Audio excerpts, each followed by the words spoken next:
ওইভাবে নামাজ পড়ো যেই নামাজের মধ্যে আছে মনোযোগ, ওই নামাজ পড়ো যেই নামাজের মধ্যে আছে ভয়। তুমি নামাজটা পড়তে হবে এমন ভাবে বন্ধু। একজন নামাজে দাঁড়ালেন, বন্ধুরে আমার, নামাজে যখন তিনি দাঁড়ালেন, দাঁড়ানোর পরে তিনি বলতেছেন আমি নামাজটা এমন ভাবে পড়তে চাই। কিভাবে পড়ি? কই আমি নামাজটা এমন ভাবে পড়ি, যখন আমি নামাজে দাঁড়াই আমার কাছে মনে হয় আমি ফুলচেরাতের পোলের উপর দাঁড়িয়েছি। একটু যদি নড়বড় হয় আমি জাহান্নামে নিক্ষিপ্ত হব। তার মানে হলো আমি এতটাই মনোযোগের সাথে নামাজ পড়েছি যেন আমার নামাজটা বিন্দু পরিমাণ কোনো আংশিক ভাবে যেন অগ্রহণযোগ্য বলে আল্লাহর কাছে গৃহীত না হয়। তিনি বলতেছেন আমার কাছে মনে হয় রে এটা আমার জীবনের শেষ নামাজ। আমি এতটা ভয়, এতটা আতঙ্ক নিয়ে, এতটা তাকওয়া নিয়ে নামাজ পড়ি। আমার কাছে মনে হয় আমার পিছনে যেন আজরাইল দাঁড়িয়ে আছে, ডানে বামে সালাম ফিরাতে দেরি রে, আমার কাছে মনে হয় আমার প্রাণ পাখিটা কেড়ে নিয়ে যাবে। আমি যখন নামাজে দাঁড়াই আমার কাছে মনে হয় আমি যেন বাইতুল্লাহর সামনে দাঁড়িয়ে আছি।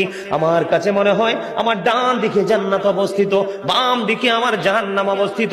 এমন তাকওয়া ভয় নিয়ে নামাজে দাঁড়াই, আর ওই নামাজের জন্যই রয়েছে বড় সফলতা। জোরে জোরে বলুন না সুবহানাল্লাহ, আর জোরে বলুন সুবহানাল্লাহ। বন্ধুরে আমার, নামাজ এতটা তাকওয়ার সাথে এতটা মূল্যায়ন করে নামাজটাকে পড়তে হবে। আমাদের একজন কিতাব গ্রন্থের প্রণেতার নাম শুনেছি ইমাম বুখারী। যিনি বুখারী শরীফ রচনা করেছেন, ইমাম বুখারীর নাম শুনছেন নিশ্চয় সবাই। মুসলমান ইমাম বুখারীর নাম শুনে নাই এমন কোন মুসলমান পৃথিবীতে নাই বন্ধু। ইমাম বুখারী এমন ভাবে তিনি নামাজ পড়তেন, উনি যখন নামাজে দাঁড়ালেন বিষাক্ত ভীমরোল তাকে কামড় দিল। কি দিল?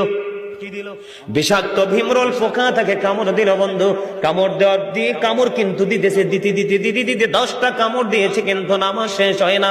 নামাজ শেষ করার পরে উনি ওনার ছাত্রকে একটা ডাক দিয়ে বললেন তুমি আমার পাঞ্জাবিটা উঠিয়ে দেখো আমার পিছনে কি আছে।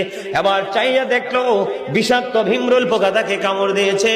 এবার ছাত্রটাকে ডাক দিয়ে বলল আপনি কেমন করে সহ্য করেছেন?